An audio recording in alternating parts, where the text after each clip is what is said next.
ini Kepulauan Riau itu berapa sih Pak kasus positifnya yang sedang ditangani oleh Pemprov Kepulauan Riau?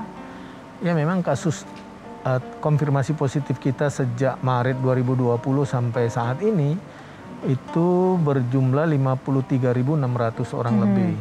Akan tetapi kasus aktif yang kita tangani saat ini hanya tinggal 3 orang. 3 orang saat ini yang positif? Artinya dari 53.600 itu hampir semua sudah sembuh. Wah. Dan kasus konfirmasi harian kita sekarang rata-rata 0.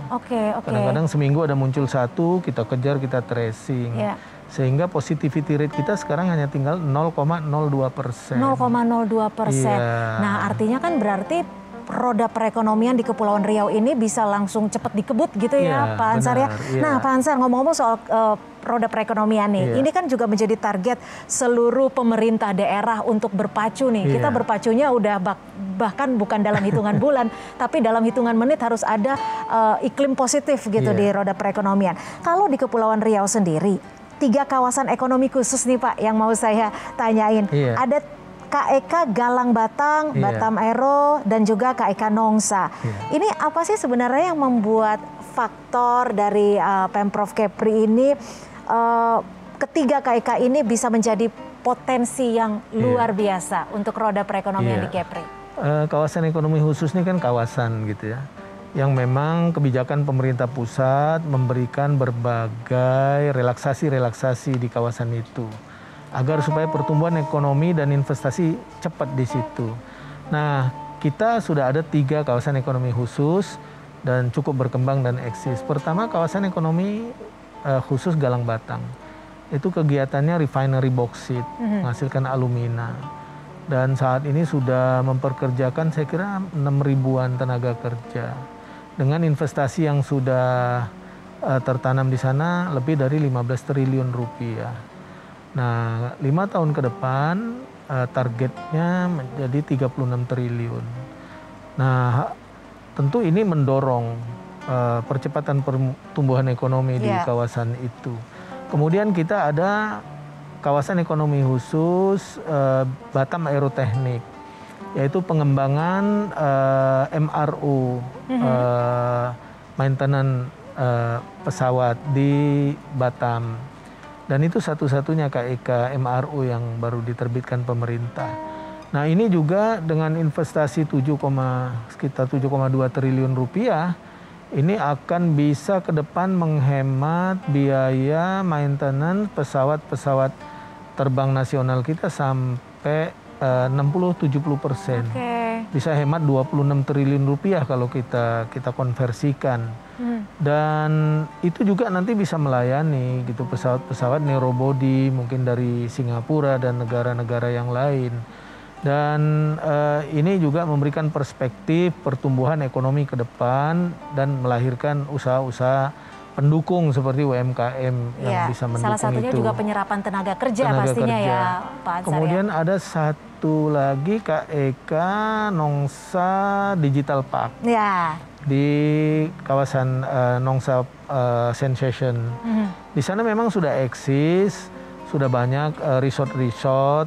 Kemudian di sana secara khusus ada satu pendidikan namanya Apple Academy yang melahirkan generasi-generasi muda kita yang ahli di bidang IT global ya. Dan itu dari seluruh provinsi di situ. Kemudian di sana juga ada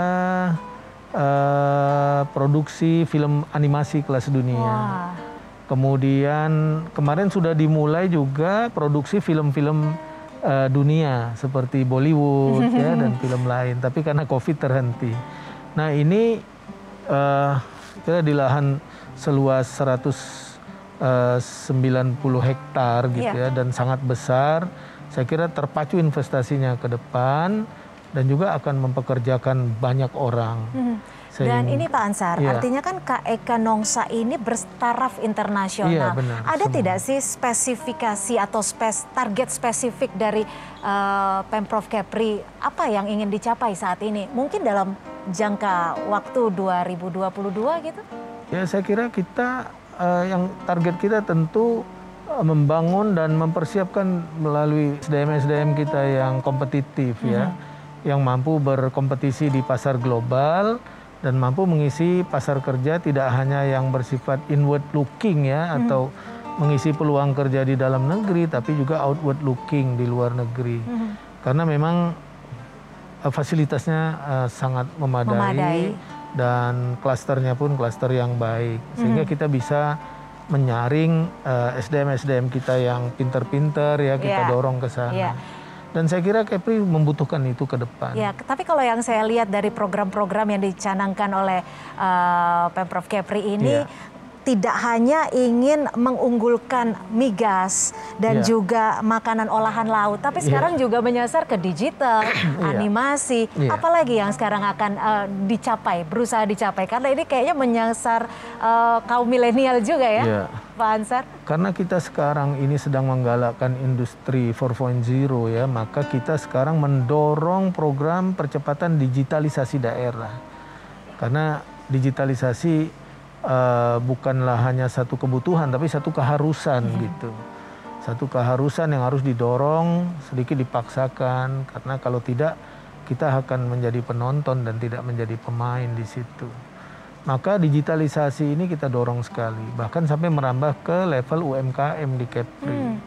Nah, mendidik masyarakat untuk mulai bertransaksi secara digital, mendidik masyarakat untuk memproduksi produk-produknya dengan kualifikasi standarisasi yang bisa diuji secara digital.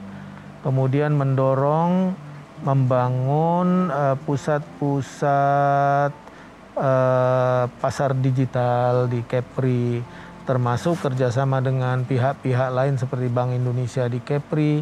Kita sudah memiliki showcase di Satek City Singapura sebagai embrio kita untuk merambah pasar di luar melalui program digitalisasi. Jadi saya kira Mbak itu yang sedang kita dorong. Yang didorong dan ini diharapkan bisa memacu lebih cepat lagi ya roda perekonomian. Karena ketika kita bertransaksi melalui digital, rodanya akan lebih cepat seharusnya ya Pak ya, secara logika. Pak Ansar, tapi ada tidak sih stimulus keuangan yang sudah dilakukan Pemprov Kepri ini khususnya bagi UMKM-UMKM? Saya terus terang memang menjadi gubernur baru sejak 26 Februari.